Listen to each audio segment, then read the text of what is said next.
An artist, a great friend, reliable, entertaining, and above all, caring. Those are just a few of the words that people use to describe me.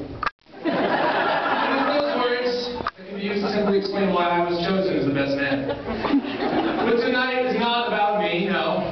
It's about these two youngins right here, Barry and Beverly, now Wallace. Now, traditionally, the best man is supposed to give a brief toast, congratulations, good luck in life, and then shut up, sit down, and we all slosh down our drinks and repeat until one of you is kicked out for dancing on the tables. But over time, this has evolved from a simple toast to a lengthy speech to the now popular roasting of the groom. But I'm telling you all right now that I'm going to rise above that. I'm going to take the higher road. After all, Barry is my friend. Why should I stand here and roast him by pointing out all of his flaws? Like his uncontrollable anger, rash decision-making, overprotectiveness, and completely inappropriate behavior in most public places. And I'm telling you right now that I won't do it. Now, going back to my first semester of college when I got pulled into Barry's twisted little world, I remember seeing him constantly pulling in other people left and right, strangers that none of us would have ever spoken to. And there he is, chatting away with them like they were long-lost cousins. Most of us here today, whether we know it or not, are held back when it comes to meeting new people. That guy over there looks shady, that guy talks funny, and that girl's just plain weird. But to Barry, they're just another friend waiting to be had. Aside from literally not knowing the... I don't know. I like that sentence, I'm going to start over. They're just another friend that Barry is waiting to have had. Because prejudice is a word that Barry does not know. And aside from literally not knowing what the word means, even if he did, he would choose to ignore it.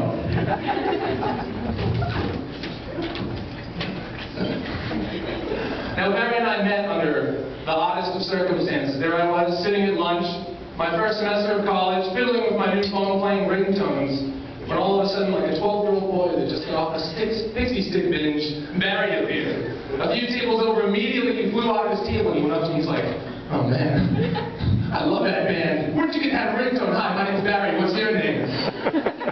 Well, needless to say, since that day I have yet to play another ringtone in a public place. But I'm glad that I did, or else I wouldn't have met this guy. Barry's the type of guy that we all publicly berate, but at the same time we all privately admire.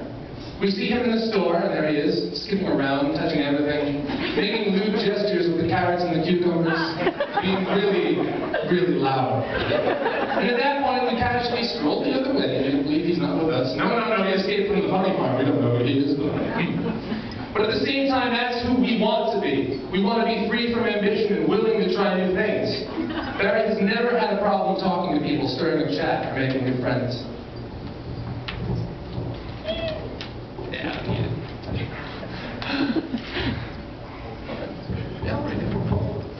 Just yesterday, I heard Mr. Wallace speaking to Barry. He said, "Congratulations, son. I'm sure you'll remember this as the happiest day of your life." To which Barry replied, "But, Dad, I don't get married till tomorrow." To which Mr. Wallace replied, "That's exactly what I mean." But for the women, the mothers, weddings are a whole different ballgame. You two grew up inside your mothers, you were evicted 9 months later, and you've been feeding off them for the past 20 years.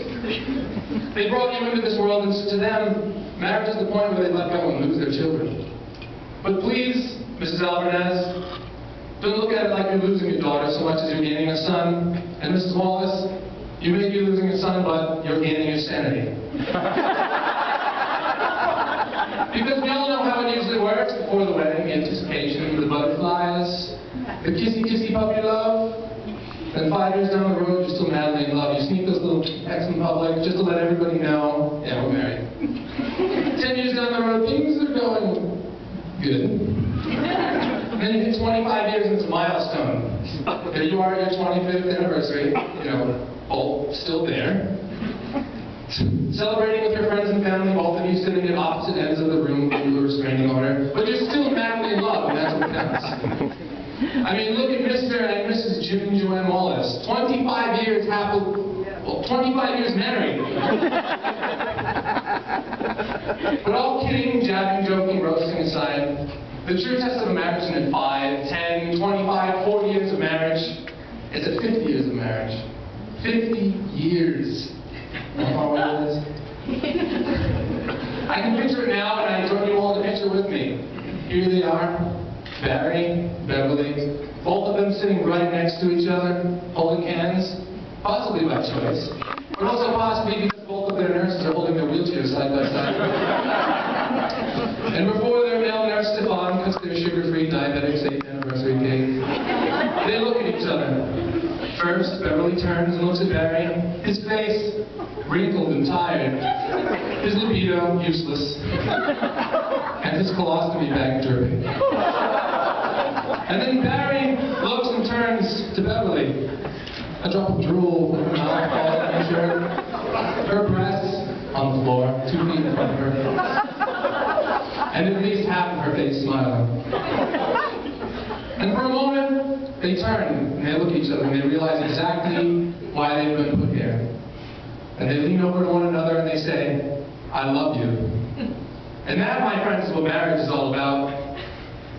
So I'd like everyone, it says please stand, but you're already standing, so good job with that.